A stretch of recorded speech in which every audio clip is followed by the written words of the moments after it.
नमस्कार, मैं हूँ तरुण गिरी गोस्वामी और आज हाजिर हूँ कर्ण पिशाचिनी की कहानी के साथ। तो चलिए शुरू करते हैं। प्राचीन समय की बात है, बनारस के आसपास एक गांव था श्याम। उस समय काशी तांत्रिकों, अघोरी और विद्वानों की तपोस्थली हुआ करती थी और चंदौली के जंगलों में कई गुरुकुल सुचारू रूप से चला करते थे। श्यामा में एक गरीब ब्राह्मण के घर में एक पुत्र उत्पन्न हुआ था, गौरांग। उसका अर्थ होता है गौर वर्ण के अंग वाला। लेकिन एक कहावत है, आंख के अंधे नाम नैन सुख। ठीक यही हाल था गौरांग का। वह काला रंग का था, कुरूप था, लेकिन नाम था गौरांग। पता नहीं किस वजह से उसका नाम गौरांग रखा गया था, लेकिन वह दिमाग का बहुत ही तेज था, कुशाग्र बुद्धि था, कविता करता था, शास्त्र पढ़ता था। लेकिन रूप और बुद्धिमत्ता का यही द्वैत उसके जीवन को बर्बाद करने वाला था।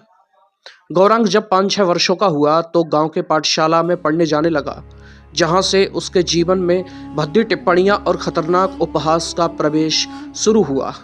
पहले तो कुछ महीने उसने प्रतिवाद किया, लेकिन फिर उन्हें नीति मानकर चुपचाप स्वीकार करने लगा, सहने लगा। और समय अपनी अथक चाल से खिसकता हुआ दशक पार कर गया।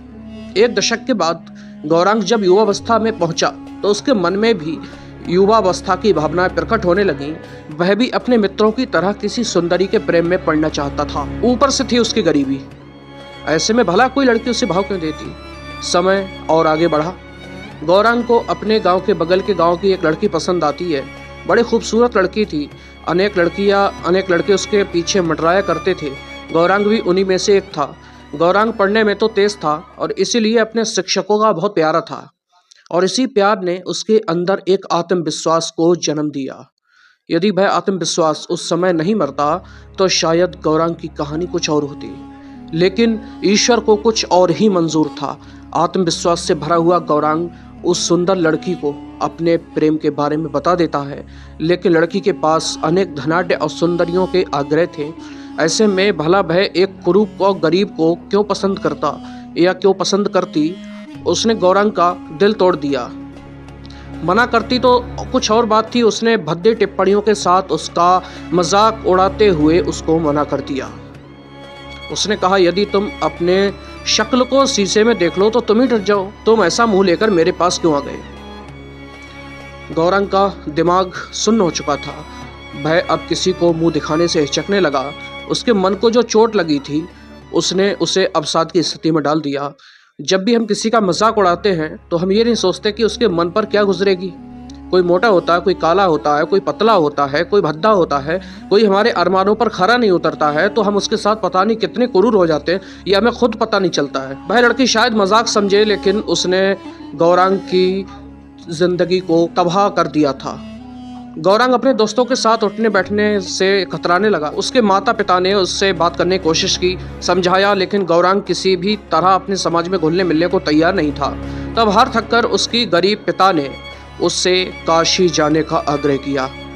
काशी में उन्होंने अपने मित्र का पता देते हुए कहा कि तुम्हें वहां पर जाना चाहिए और वहां जाकर विद्या अध्ययन करना चाहिए, क्योंकि तुम अपनी कुरूपता से तभी पार पा सकते हो जब तुम ज्ञान में इतने ऊपर हो जाओ कि लोग तुम्हारी कुरूपता भूल जाएं। और उन्होंने अष्टावक्र का उदाहरण देते हुए समझाया कि राजा जनक जैसे महान लोग उनके शिष्य थे और अष्टावक्र अपने शरीर से कुरूप होते हुए भी ज्ञानियों में सबसे ऊपर गिने जाते हैं। बालक अपने समाज में रहना नहीं चाहता था। अपने पिता की बात को मानकर पिता की हाथ की लिखी हुई चिट्ठी लेकर काशी में अपने पिता के दोस्त से मिलने के लिए चल पड़ा। जब गौरांग काशी पहुंचा तो उस समय उसके पिता के दोस्त का देहांत हो चुका था, और यह वह समय था जब इतनी आसानी से सूचनाएं एक जगह से दूसरी जगह नहीं पहुंचती थीं। तब उसे ऐसा लगा कि वह अनाथ हो चुका है। जिसके यहाँ वो आया था वो रहा नहीं। गांव जाना नहीं चाहता था। अब उसकी समझ में नहीं आ रहा था वह क्या करे। वह माँ गंगा के किनारे बैठा हुआ चिंता में रत था। तभी उसके कंधे पर एक स्नेहिल स्पर्श वाला हाथ आकर रुका। गौरांग ने आंखें उठाई तो देखा कि एक वृद्ध उसकी तरफ देख रहा है। वृद्ध की आंखों में करुणा थी। गौरांग ने उसे प्रणाम किया और वृद्ध ने आशीर्वाद दिया और कहा कि तुम इतने उदास क्यों हो और यहाँ पर बैठकर किस चिंता में डूबे हुए हो। तुम्हारी उम्र तो खेलने की है, तुम्हारी उम्र मस्ती करने की है, तुम इस तरह चिंतित क्यों हो। गौरांग ने उस वृद्ध से अपने जीवन की सारी राम कहानी सुना डाली। इस पर वृद्ध ने कहा कि तुम यहाँ से नजदीक के ही चंदौली के जंगल में चले जाओ। वहाँ पर आचार्य परम भट्ट का गुरुकुल है, जहाँ पर बहुत सारे छात्र पढ़ते हैं और वहाँ किसी को भी पढ़ने के लिए पैसे देने की आवश्यकता नहीं होती है। तुम अपने श्रम से आश्रम का काम करते हुए भी वहाँ रहकर पढ़ सकते हो। तुम वहाँ पर जाओ और वहाँ जाकर शिक्षा ग्रहण करो। उस वृद्ध की बात को मानकर गौरांग उसी समय वहां से चंदौली के जंगलों की तरफ निकल पड़ा। 2 दिन के सफर के बाद वह चंदौली के जंगलों में ढूंढते हुए आचार्य परम भट्ट के आश्रम पर जा पहुंचा। आचार्य परम भट्ट एक पहुंचे हुए आचार्य थे, बड़े ही सिद्ध पुरुष थे, लेकिन बहुत शांत और सौम्य स्वभाव था। उन्हें देखकर लगता ही नहीं था कि ये साधक या अघोरी या तांत्रिक भी हो सकते हैं। वे एक सीधे साधे सामान्य से व्यक्ति थे। उनके आश्रम में अनेक विद्यार्थी थे, अमीर भी और गरीब भी, परंतु वहाँ सभी छात्रों को आश्रम की सेवा करनी पड़ती थी, आश्रम का काम करना पड़ता था। वहाँ पर सब बराबर था। गुरुकुल बड़ा स्वच्छ और पवित्र वातावरण में चल रहा था। आचार्य परम भट्ट की लड़की थी जो कि बहुत कुरूप थी। उसकी कुरूपता को लेकर के परम भट्ट चिंतित रहा करते थे, क्योंकि उस समय पर लड़कियों का विवाह उनकी सुंदरता से ही हुआ करता था। वह भी सोचा करते थे कि काश अपाला की तरह कोई देवत्व पुरुष या सिद्ध पुरुष आए और मेरी बेटी का वरण करे। जब गौरांग उनके पास पहुंचा और उसकी सारी कहानी जानी तो वे उसको दर्द को समझे, क्योंकि वे अपनी बेटी का दर्द भली भांति जानते थे। एक अवसाद से भरा हुआ व्यक्ति, समाज से हारा थका और ठुकरा हुआ व्यक्ति किस तरह की पीड़ा का अनुभव करता है, इस बात को वही समझ सकता है जिसने स्वयं पीड़ा भोगी हो या उसके कोई निकट संबंधी उस पीड़ा से गुजर रहे हों। आचार्य परम भट्ट अपनी पुत्री की पीड़ा को जानते थे और इसीलिए गौरांग की पीड़ा से उनका हृदय पिघल जाता है। उन्होंने गौरांग को अपने आश्रम में रखा। आचार्य परम भट्ट की लड़की का नाम नागवती था। नागवती कुरूप थी लेकिन बहुत मेहनती थी। वह आश्रम की सेवा ऐसे करती थी जैसे कोई माली अपनी परम प्रिय बगिया की सेवा करता है, लेकिन कुरूपता ने उसके आत्मबल को हिला रखा था। वह सबके सो जाने के बाद आश्रम से बाहर निकलती थी और आश्रम की साफ सफाई करके उसकी देखभाल करके सुबह सबके जगने से पहले ही अपने आश्रम में सिमट जाया करती थी। ऐसे ही उसकी जिंदगी चलती जा रही थी। गौरांग आचार्य परम भट्ट के गुरुकुल में पढ़ने लगा। वह कुशाग्र बुद्धि का था। जल्दी ही उसने अपने आत्मविश्वास को फिर से वापस प्राप्त किया और अपने गुरु की सेवा करते हुए उनका प्रिय बन गया। गौरांग के गुरु के प्रिय बन जाने से वहां पर पहले से पढ़ रहे छात्रों के मन में उसके प्रति ईर्ष्या की भावना प्रबल होने लगी। वे यदा कदा उस पर छीटाकसी भी करते थे। हालांकि आचार्य परम भट्ट ने सबको हिदायत दे रखी, कोई भी किसी का मजाक नहीं उड़ाएगा, लेकिन फिर भी दबे मुंह उसकी शिकायत किया करते, सभी उसका उपहास किया करते और सभी उस पर भद्दी टिप्पणियां करते थे। गौरांग यह सब सुनने का आदी हो चुका था। इस बार वह मन बनाकर आया था कि वह इन सब बातों पर ध्यान नहीं देगा, वह शिक्षा ग्रहण करेगा और परम विद्वान बनकर ही निकलेगा। लेकिन नियति को शायद कुछ और ही मंजूर था। एक दिन उसी आश्रम के अन्य छात्र से, जिसके पिता बहुत अमीर थे, गौरांग के किसी बात पर बहस हो गई। बहस में बात बढ़ गई और उस छात्र ने गौरांग के ऊपर फिर से वैसी ही भद्दी टिप्पणियां की जैसी उस लड़की ने की थी। उसने गौरांग से कहा कि तुम चाहे जितना भी पढ़ लो, तुम्हारे चेहरे को देखकर ही घिन आती है और कोई भी तुम्हारी विद्या को सुनने के लिए, उसका लाभ ग्रहण करने के लिए तुम्हारे पास नहीं बैठेगा। तुम्हें देखकर ही वह दूर भाग जाएगा। गौरांग को यह सब बातें तीर की तरह लगी। गौरांग अभी भी 22 से 23 वर्ष का युवा था। उसके हृदय को बड़ी प्रतिक्रिया देने की आदत थी, क्योंकि युवावस्था में ऐसा होता ही है। और जब प्रतिक्रिया देने के लिए कोई बात ना रहे तब अवसाद अंदर ही अंदर घाव की तरह पनपने लगता है। जिस पीड़ा से गौरांग अब उभरने वाला था, उस पीड़ा ने वापस से उस पर आक्रमण कर दिया। गौरांग के मन में अपने जीवन के प्रति घृणा का भाव आने लगा। ऐसे में आचार्य परम भट्ट ने जब उसको देखा तो वे ताड़ गए कि कुछ दिनों से गौरांग बड़ा ही विचलित है। उन्होंने एकांत में गौरांग को बुलाया। इधर आचार्य परम भट्ट की लड़की नागमती, वह गौरांग को देखकर उसके प्रति प्रेम का भाव महसूस करने लगी थी, क्योंकि गौरांग और नागमती का रूप एक ही जैसा था। गौरांग और नागमती का दुख भी एक ही जैसा था। और ऐसे में जब गौरांग उस कुटिया में आया तो नागमती को लगा कि कोई तो उसके जैसा है। तब उसने सोचा कि शायद ईश्वर की इच्छा यही है कि हम दोनों मिलें, इसीलिए गौरांग यहाँ पर आया है। लेकिन गौरांग ने कभी उसे भर नजर देखा भी नहीं था, क्योंकि नागमती सबके सामने यदा कदा ही आती थी और इसीलिए गौरांग के मन में उसके लिए कोई भाव नहीं था, ना तो नकारात्मक ना ही सकारात्मक। लेकिन नागमती उससे प्रेम करने लगी थी। इसी बीच ये सारी घटनाएं घटी। गौरांग ने जब अपने गुरु से एकांत में मुलाकात की तो गुरु ने उसे सारी बातें पूछी।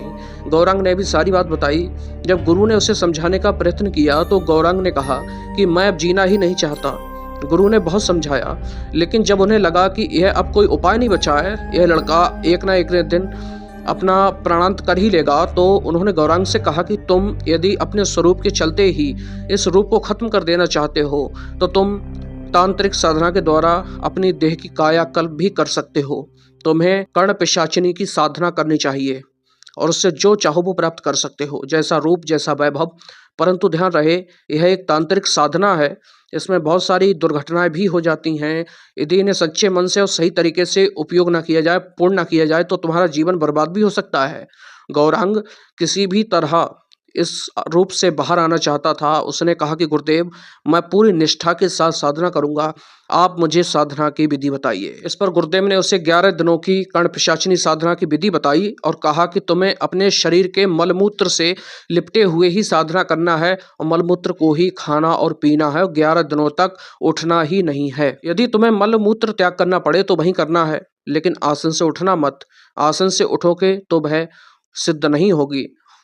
और ध्यान रहे, इस साधना को प्रारंभ करने के बाद बीच में छोड़ते हो या बीच में किसी कठिनाई के कारण तुम इस साधना को पूरा नहीं कर पाते हो तो समझ लेना कि तुम्हारा जीवन समाप्त हो गया, और केवल समाप्त ही नहीं बल्कि उससे भी बदतर हो गया। उन्होंने कहा कि कर्ण पिशाचिनी तुम्हारे सामने नग्न अवस्था में आएगी, तुम उसे छूना मत।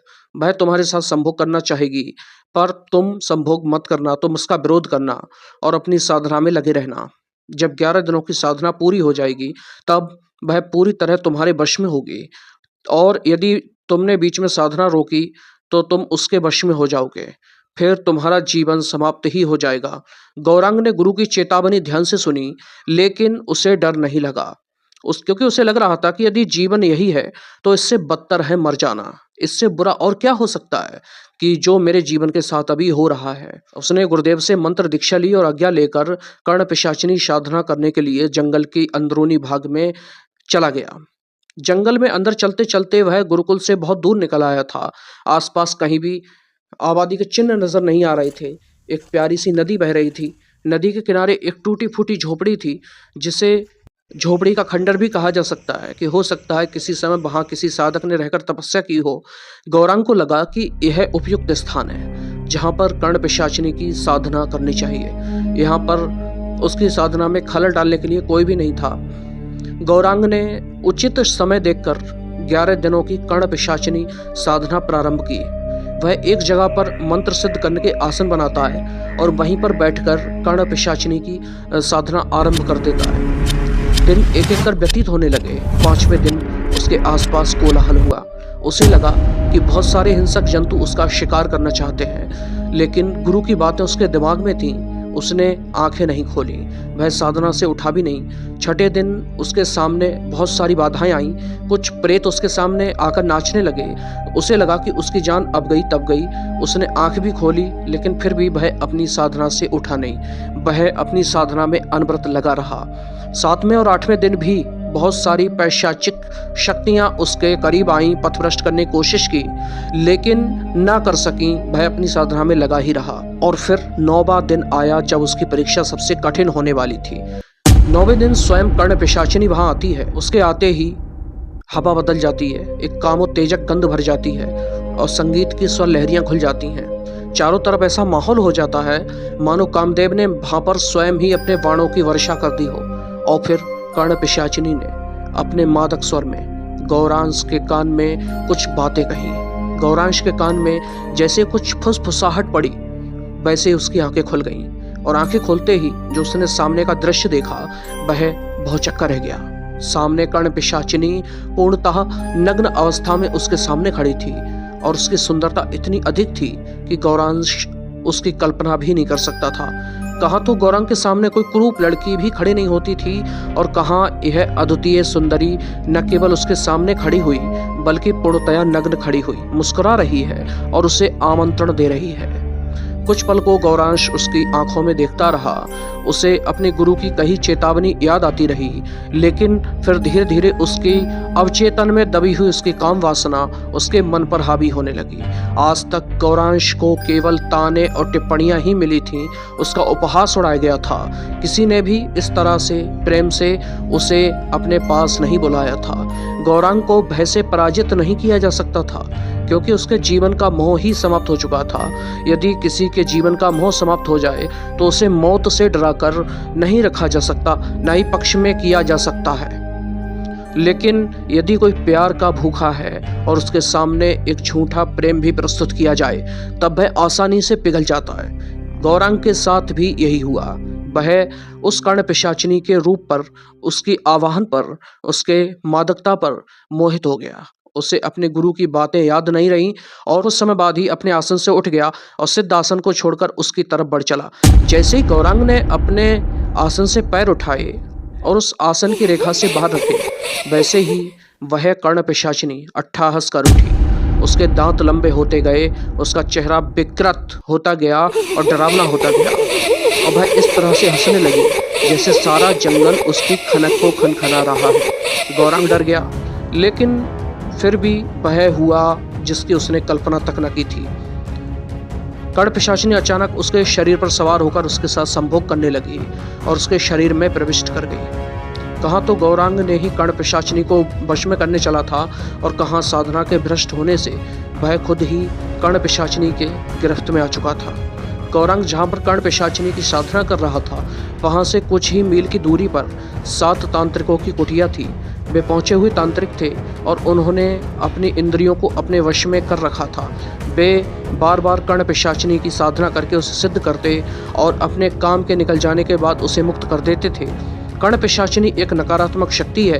वह कामुकता से भरी हुई है और अपने साधक से वह दैहिक संबंध बनाना चाहती है, लेकिन वे साधु साधक इतने पहुंचे हुए थे कि कर्ण पिशाचिनी उनका कुछ बिगाड़ नहीं पाती थी।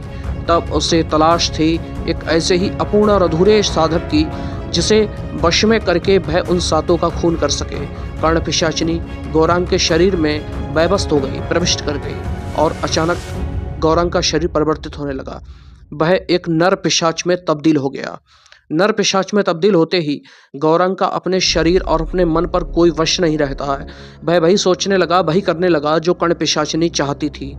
गौरांग के शरीर पर उसका कब्जा था और कर्ण पिशाचिनी गौरांग के शरीर के साथ उन 7 तांत्रिकों की तपोस्थली के आसपास रहने लगी, और जैसे ही उनमें से कोई एक अकेले में बाहर आता तो गौरांश के द्वारा उसकी हत्या करवा देती।